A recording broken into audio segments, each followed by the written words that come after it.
Parte 2. Diversos avisos para levar a alma a Deus por meio da oração e da recepção dos sacramentos. Capítulo 1. A necessidade da oração.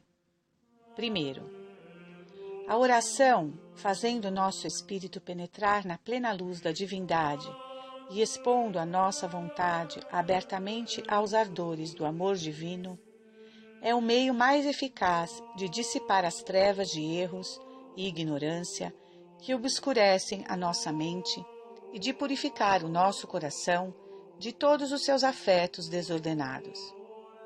É ela a água da graça que lava nossa alma de suas iniquidades, alivia os nossos corações, opressos pela sede das paixões, e nutre as primeiras raízes que a virtude vai lançando, que são os bons desejos. Segundo, mas o que muito em particular te aconselho é a oração de espírito e de coração, e sobretudo a que se ocupa da vida e paixão de nosso Senhor, contemplando-o sempre de novo pela meditação assídua. Tua alma há de por fim encher-se dele, e tu conformarás a tua vida interior e exterior com a sua. Ele é a luz do mundo. É nele, por ele e para ele que devemos ser iluminados. Ele é a árvore misteriosa do desejo de que fala a esposa dos cantares.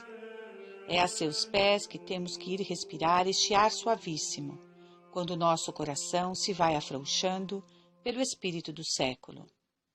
Ele é a cisterna de Jacó, essa nascente de água viva e pura. A ela cumpre chegarmos-nos muitas vezes para lavar nossa alma de suas manchas. Os meninos, como é sabido, ouvem continuamente as suas mães falarem e, esforçando-se por balbuciar com elas, aprendem a falar a mesma língua. Deste modo, nós, unindo-nos com nosso Senhor pela meditação e notando as suas palavras e ações, os seus sentimentos e inclinações, aprenderemos por fim, com a sua graça, a falar com ele, a agir com ele, a julgar como ele e amar como ele. A ele é preciso prendermos-nos, Filoteia, e crê-me que não poderemos ir a Deus, o Pai, senão por esta porta que é Jesus Cristo, como ele mesmo nos disse.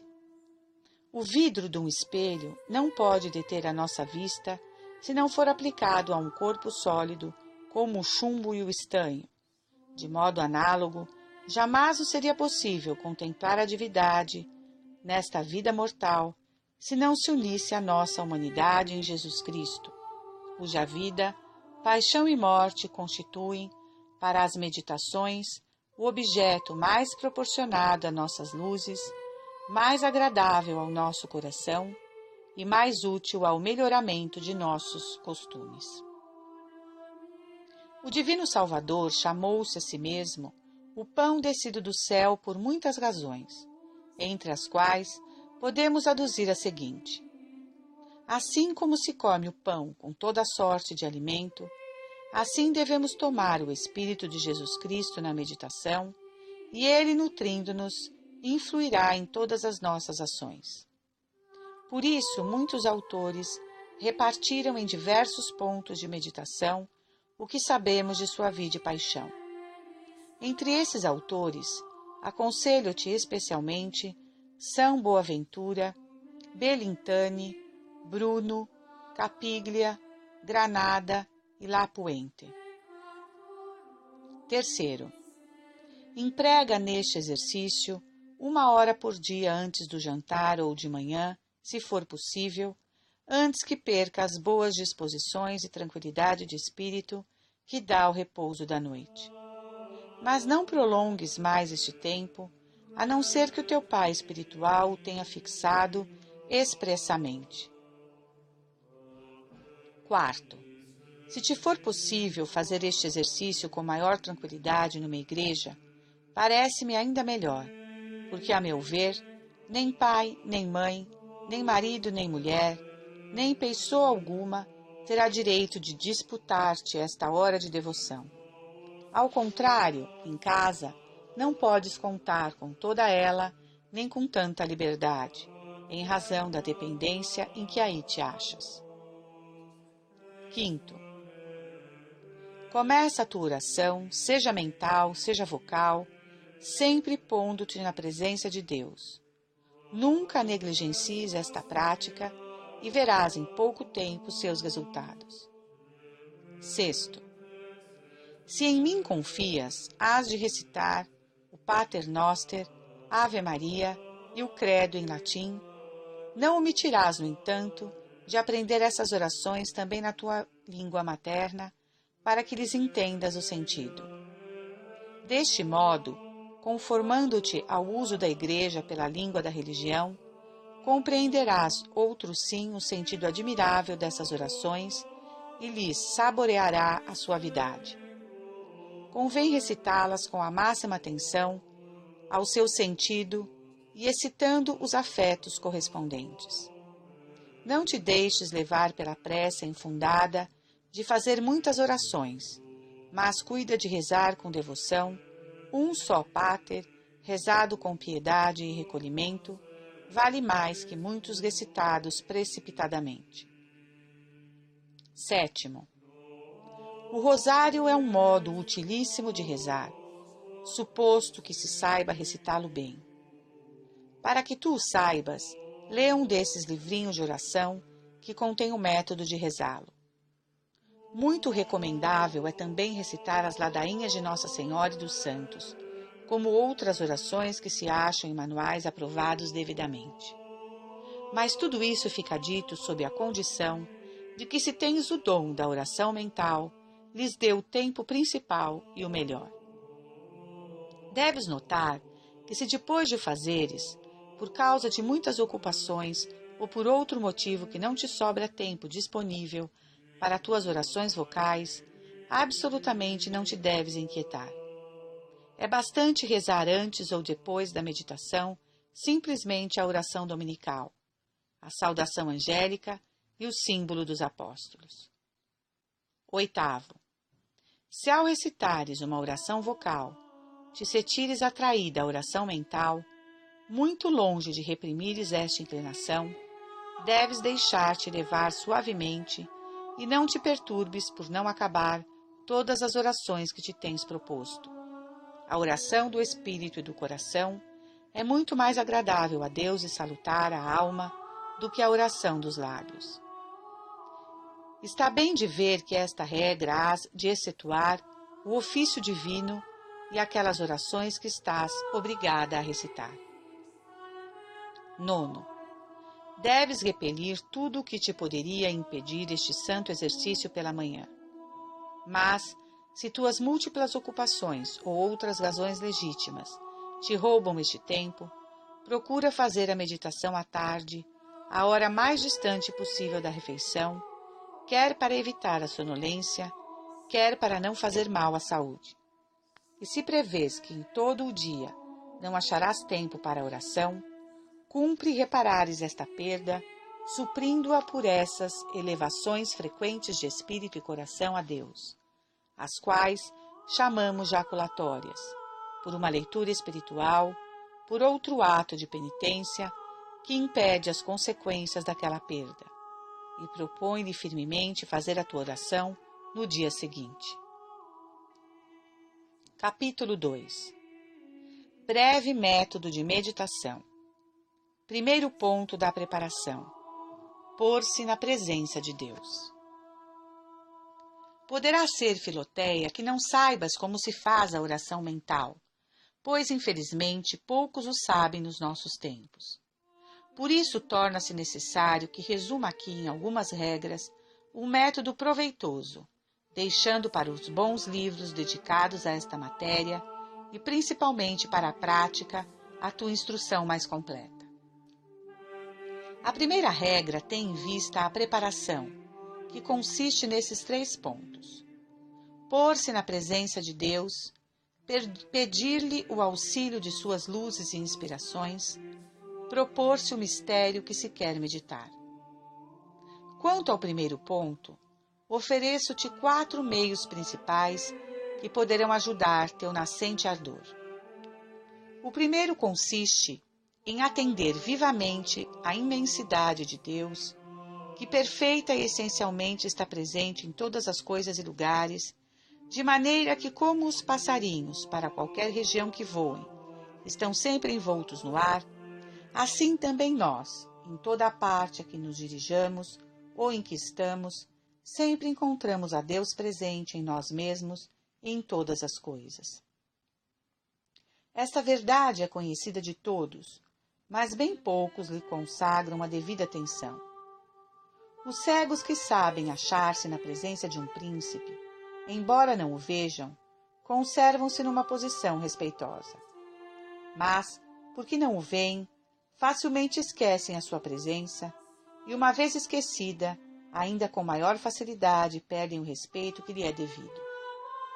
Ó Filoteia, não podemos ver a Deus que está presente em nós. Embora a fé e a razão nos digam que Ele está presente, bem depressa nos esquecemos disso e então agimos como se Ele estivesse longe de nós. Pois, conquanto saibamos que Ele está presente em todas as coisas, a falta de atenção produz em nós os mesmos efeitos que se o ignorássemos de todo. Eis aí a razão porque no começo de nossas orações devemos refletir intensamente sobre a presença de Deus. Profundamente compenetrado desta verdade estava Davi, quando dizia: Se subir ao céu, tu ali te achas. Se descer ao inferno, presente nele estás. Igualmente sirvamo-nos das palavras de Jacó, que depois de ter visto a misteriosa escada que já me referi, exclamou: Quão terrível é este lugar! Em verdade, Deus está aqui, e eu não o sabia. Queria dizer que não tinha refletido bastante, porque não podia ignorar que Deus estivesse presente em toda parte. Eia, pois, Filoteia, ao te preparares para a oração, dizes de todo o coração a ti mesma: Ó minha alma, Deus está verdadeiramente aqui presente. O segundo meio de te pôres na presença de Deus é pensar que Deus não somente está no lugar onde te achas, mas também que Ele está presente em ti mesma, no âmago de tua alma, que Ele a vivifica, anima e sustenta por sua divina presença. Pois como a alma, estando presente em todo o corpo, reside contudo de um modo especial no coração, assim Deus, estando presente em todas as coisas, o está muito mais em nossa alma, podendo-se até dizer, em certo sentido, que Deus mesmo é a alma. Por isso Davi chamava a Deus o Deus do seu coração. E São Paulo, neste mesmo sentido, nos diz que em Deus vivemos, nos movemos e somos. E deste modo, também este pensamento incitará ao teu coração um respeito profundo por Deus, que está em ti tão intimamente presente. O terceiro meio que te poderá ajudar é considerar que o Filho de Deus, como homem, no céu olha para todas as pessoas do mundo, mas muito particularmente para os cristãos, que são seus filhos, e ainda mais para os que estão atualmente em oração, notando se rezam bem ou mal. Nem é isso uma pura imaginação, mas um fato muitíssimo real. Pois, conquanto não o possamos ver, como Santo Estevão em seu martírio, nosso Senhor tem, entretanto, seus olhos em nós, como os tinha nele, e podemos dizer-lhe alguma coisa semelhante a que o esposo dos Cantares disse ao seu esposo: Ele está lá, ei-lo, é ele mesmo. Ele está escondido e não o posso ver, mas ele me vê, ele me está olhando. O quarto meio consiste em nos representarmos Jesus Cristo nesse mesmo lugar onde estamos, mais ou menos como costumamos representar-nos os nossos amigos e dizer: estou imaginando vê-lo fazendo isso ou aquilo. Parece-me vê-lo, ouvi-lo. Estando, porém, na igreja, ante o Santíssimo Sacramento, esta presença de Jesus Cristo, Filoteia, não será meramente imaginária, mas muitíssimo real. As espécies ou aparências do pão são como um véu que o esconde a nossos olhos. Ele nos vê e considera realmente, embora a nós não o vejamos, em sua própria forma. De um destes 4 meios, pois, te poderá servir para te pôres na presença de Deus, e não dos 4 de uma vez. E isso mesmo deves fazer brevemente e com simplicidade. Capítulo 3. Segundo ponto da preparação: a invocação.